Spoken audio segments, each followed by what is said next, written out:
அடுத்து நம்ம original coconut ஆயிலில் நம்ம ஒரு டிடாக்ஸ் பாத்தாவும் நம்ம அதை பயன்படுத்த முடியும். நீங்கள் என்ன பண்ணுங்கள், நீங்கள் குளிக்கும்போது உங்கள் குளிக்கிறதுக்கு தண்ணி வச்சுருந்தீங்க அப்படின்னா அந்த தண்ணியில் வந்து ஒரு ஒரு 4 ஸ்பூன் பக்கம் கோகோனட் ஆயில் அதில் போட்டு நீங்கள் குளிச்சு பாருங்கள். ஸோ தட் யூ ஃபீல் வந்து ஒரு எண்ணெய் தேய்ச்சி குளித்த மாதிரியான ஒரு ஃபீலிங் இருக்கும்.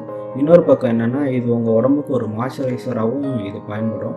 அதே போல் உடம்புல ஒட்டியிருக்கக்கூடிய மற்ற இன்ஃபெக்ஷன்ஸ், பாக்டீரியாஸ், இல்லை வந்து எங்கேயாவது வெளில போய்ட்டு வந்தீங்க, அது ஏதாவது வைரஸ் அந்த மாதிரி எது இருந்தாலும் அதுக்கு எதிராக ஒர்க் பண்ணும்.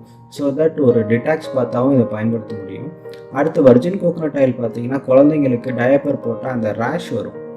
ஸோ அந்த ரேஷ் வந்து இச்சிங்கும் இருக்கும். ஸோ அந்த மாதிரி விஷயங்கள்லாம் குழந்தைங்களுக்கும் சரி, இல்லை யார் டயப்பர் போட்டாலும் சரி, அந்த பர்டிகுலர் இடத்துல வந்து நம்ம coconut oil, virgin coconut oil apply பண்ணும்போது அந்த ரேஷ் குறையும், அந்த இச்சிங் குறையும். பிகாஸ் ஆஃப் இதில் இருக்கக்கூடிய ஆன்டி மைக்ரோபியல் விஷயங்கள் இருக்கிறதுனால. ஸோ ஃபஸ்ட்டு நம்ம டிடாக்ஸ் பாத்தாவும் பயன்படுத்த முடியும்னு சொன்னேன். இப்போ டயப்பர் ரேஷ் கார்டாகவும் இதை பயன்படுத்தணும். அடுத்து ட்ரை ஹேண்ட்ஸு.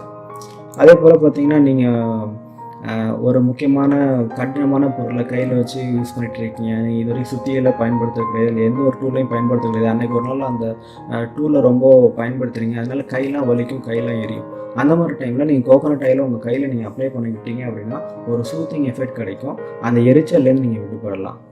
ஸோ இது வரைக்கும் நான் வந்து 4 விஷயம் நான் சொல்லியிருக்கேன், எப்படி வந்து ஒரிஜினல் கோகோனட் ஆயிலை பயன்படுத்தலாம்னு சொல்லி. நெக்ஸ்ட் ஆடியோ பாட்காஸ்ட்டில் இன்னொரு 4 விஷயம் நான் உங்களுக்கு சொல்கிறேன். தேங்க்யூ.